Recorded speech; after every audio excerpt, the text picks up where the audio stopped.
3 days from now, voters get to see their first side-by-side comparison of Republicans running for president. Who won't be at the debate? Two of the three Florida candidates. The frontrunner, former president, facing 4 indictments, Donald Trump hinting at counter-programming for himself, and Miami Mayor Francis Suarez, who did not qualify for the debate, though Associated Press reports he faked them into reporting that he did.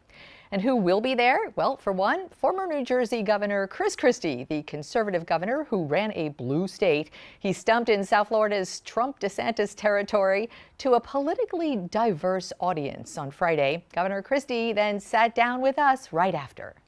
So good to see you. And thank you. Good to see you again. Thank you. You are the first presidential candidate in this race to appear on This Week in South Florida. Well, and I'm happy to be there and happy that I'm being interviewed by you. Oh, thank you. I love that. Okay, so as we sit here, news is breaking that there is this memo for Wednesday night's debate from the PAC supporting Ron DeSantis, essentially saying defend Trump, attack, or hammer, I think is the word, Vivek Ramaswamy. I want to get your take on that because you're number 2 in New Hampshire right now. You're the guy to beat in New Hampshire. What's your take on the memo, the strategy, and then throw in what's your strategy Wednesday night? Well, look, I mean, I think that it's kind of silly to be running against Donald Trump and your strategy is to defend him in his absence. Sounds to me like you're more interested in being his vice president or being in his cabinet. Or not making his supporters angry? Well, look, you know, some of his supporters are going to be angry. But the bottom line is that you want to be the president of the United States. You need to go fight to be the president of the United States. He's the front runner, as you said, and it's all the polls verify that. So that's who you have to go get.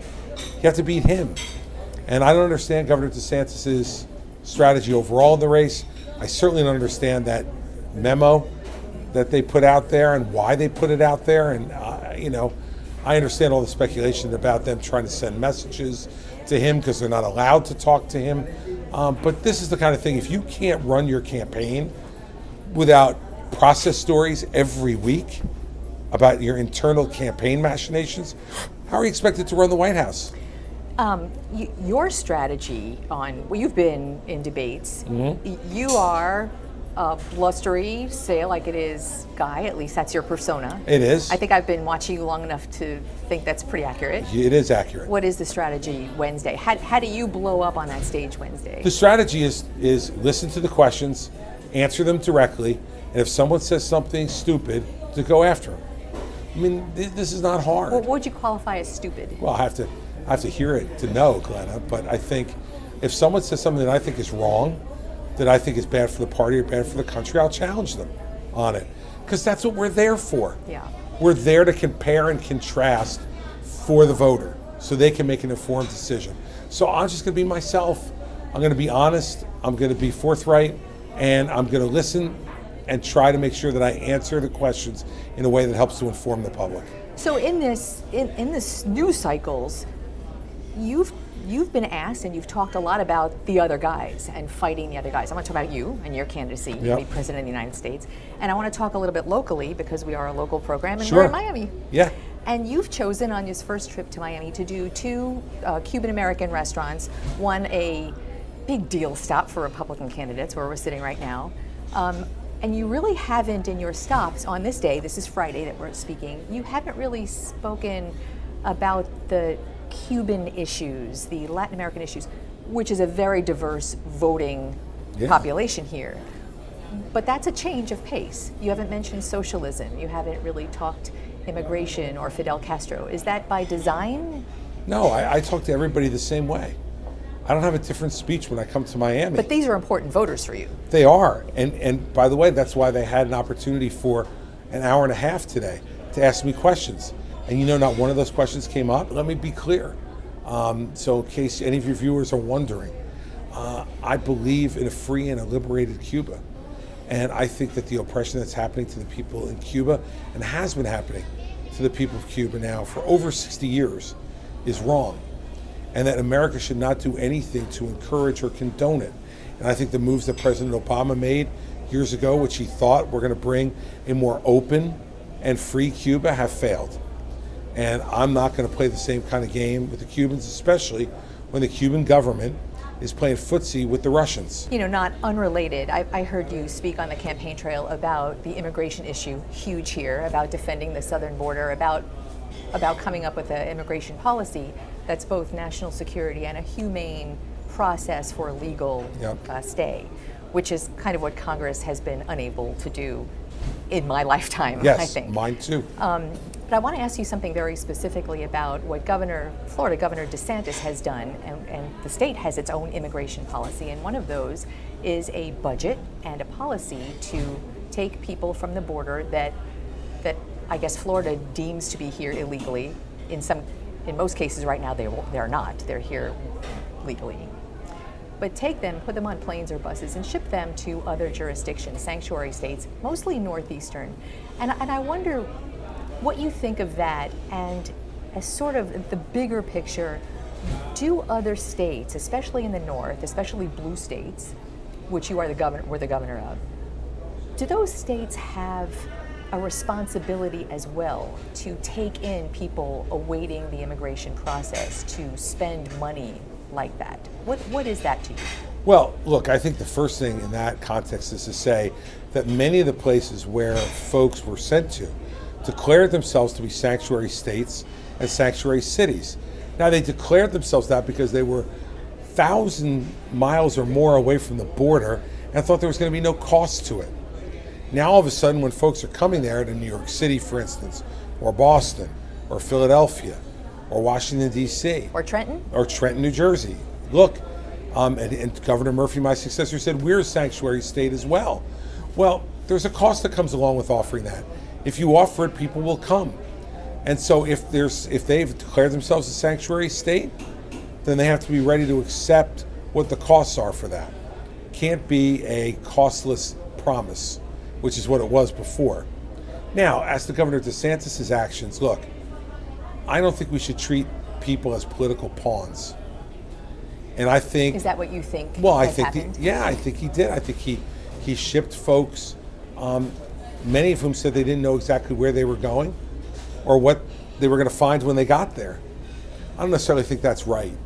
And so, my problem with it is that you need to be fair to everybody. Be honest and open with everybody. And if you're trying to make a political point, make your political point, but don't use human beings to make it. I'm offended by that from him, and I'm offended by it from folks in the Northeast who said, sanctuary city, but don't come. Well, sanctuary state, but don't come. Well, they've made their declaration. They now need to stand by their declaration.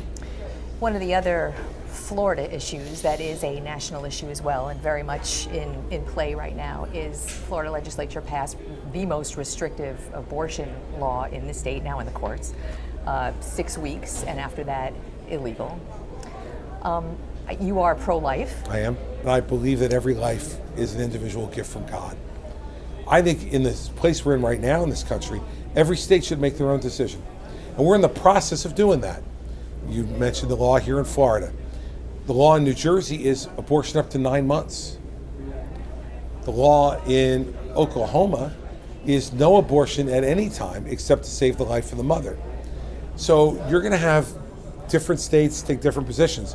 I think a lot of people were surprised to see the Ohio referendum go the way it went about 10 days ago. Months ago, Kansas, a red state, going in a more progressive direction. So I think the Constitution was silent as to this issue. Therefore, that means it should revert to the states, and every state should make their own decision. I hope at the end of the process what we find is that there's been a consensus developed by all the states. And if there is a consensus developed, I have no problem with there being national policy that's consistent with that consensus. But right now, we should not impose any national policy on the states. Give them and their people the right to be heard on this issue. For 50 years, they haven't been heard, and were prevented from doing so by the Supreme Court. Now they can be heard. Another of the new Florida laws is permitless carry. Our governor has said he'd like to, and many of his lawmakers that are supporting said that they would like to make it all the way constitutional carry, open carry. I want to get your, especially in a state that's had mass shootings. I mean, the Parkland shooting is an issue. that really resonates every time someone brings up guns. And so I want to get your take on permitless carry, open carry. You're a Second Amendment candidate. Where is that careful balance between gun rights and gun safety? I think the way there's no easy way to do that, because we have a Second Amendment, which is not inferior to the other amendments. It's the equal of all the other amendments, and so we don't want to infringe upon it. But what we need to do is focus much more on the mental health issues that are troubling these people who use firearms in an indiscriminate way to kill innocent people, many of whom they don't even know. And so we need to make mental health treatment more available. We need to make sure that our states are paying attention to the signs that someone may be violent, may be acting out violently. We need to make sure we monitor what goes on social media, and that law enforcement does that to be able to intervene. We need to make sure we provide greater protection at schools. Priority for you? It is. And because I think that the American people are tired of seeing these mass killings, and most particularly when it pertains to children. Yeah. To have these things happen at schools like happened here in Florida. Yeah. So I would work with the states to help them do it, provide funding to help them do it, provide guidance on technology to help them do it. But I'm also not going to infringe upon people's Second Amendment right to possess and own a firearm. So I think that's a common sense way to do it that respects both sides of the argument, and that's what I'm looking to do. Governor Christie, grateful for your time. Great Glenna, to see you. Thank you. Great to be on your program. You'll be back, right? You bet. Thank you. Thanks.